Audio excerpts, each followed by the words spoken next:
Yaponiyada Xitoyning diniy ibodat va faoliyatlarini cheklash, bostirishga aloqador 19 nomerli hujjatiga qarshi suhbat yig'ini o'tkazilgan bo'lib, yig'inda Xitoyning diniy cheklamalari ayblandi. Markaziy Tibet hukumatining organ torbetida 20 noyabr xabar qilishicha, Tibetning qutqizish to'ri va Yaponiya Tibet sarayi Yaponiyaning Tokiodagi Shinjuku tarixiy muzeyida Xitoy hukumatining 1-sentabrdan tortib ijro qilinishga boshlagan diniy faoliyat, diniy so'rovlarga cheklama qo'yish mazmunidagi 19 nomerli hujjat haqida suhbat yig'ini o'tkazilgan. Suhbat yig'iniga Yaponiya parlament a'zolaridan Mito Subayashi Hirumi, doktor Miyawaki Junko, Yaponiya Uyg'ur jamiyatidan Saud Muhammad va Janubiy Mongoliya qurultiyining bosh kotibi doktor Govrut Arch qatorliqlar qatnashgan hamda so'z qilgan. Yig'inga qatnashuvchi mutaxassislar Xitoy hukumati ishg'ol qilgan rayonlarda ijro qilayotgan diniy faoliyatlarni cheklash va umumyuzlik kontrol qilish maqsadida chiqargan nizomlarni baholagan. Turkiya partiyasining muavin raisi, Türk Dünyası va chet eldagi turklar mas'uli partiyasining Adana parlament a'zosi doktor Ayyuja O'rkashtash xonim 21 noyabr Turkiya parlamentida o'tkazilgan Turkiya Tashqi ishlar ministrligi Xamchut komitetida qilgan so'zda Tashqi ishlar ministri Hakan Fidan va hamrohlarga salom bergandan keyin so'zini Sharqi Turkistondagi masalalarni tilga ilish bilan boshladi.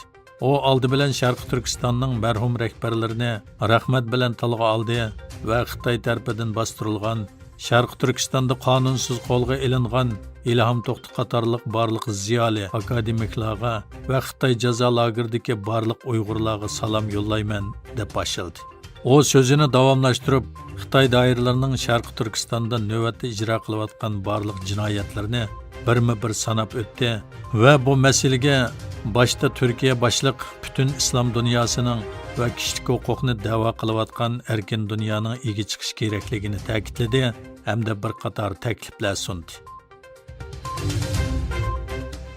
Xitoy Uyg'urlarning madaniy yodikorligiga aloqador barliq moddiy buyumlarni vayron qilish bilan birga yasalma yoki burmalangan madaniyat yodikorliklari orqali Uyg'urlarning tarixini Xitoyga bog'lashga urinib kelayotgan bo'lib, 18 noyabr atalmish Xinjiang arxeologiyasining 100 yillik nomida ko'rgazma boshlagan.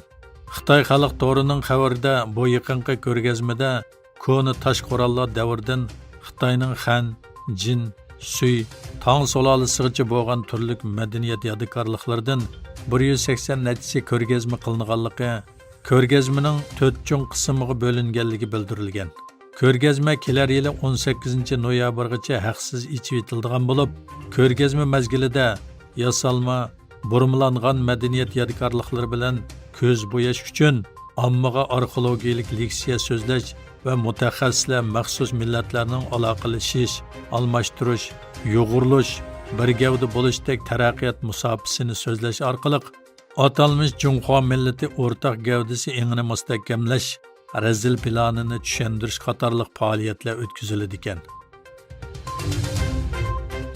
Dünya Səhiyyə Təşkilatı Xitoyning shimolida bolalar orasida tarqalgan noma'lum o'pka yolliqi to'g'risida texmi ko'p uchur talab qildi.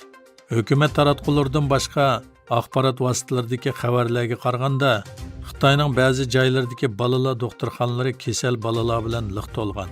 Xitoy doiralari bo'lsa, tarqalishchan zukamga o'xshash kasalliklarning ko'payishini Covid tadbirlarining amaldan qoldirilishi bilan bog'lagan. Xitoyning Xifey shaharlik hukumati 22 noyabr bayonot e'lon qilib, Volkswagen shirkatining butunlay ig'dorchiligi batareya ishlab chiqarish aslahalarining Anxoy o'lkasining markazi Xifey shaharida tijorat boshlaganligini e'lon qildi.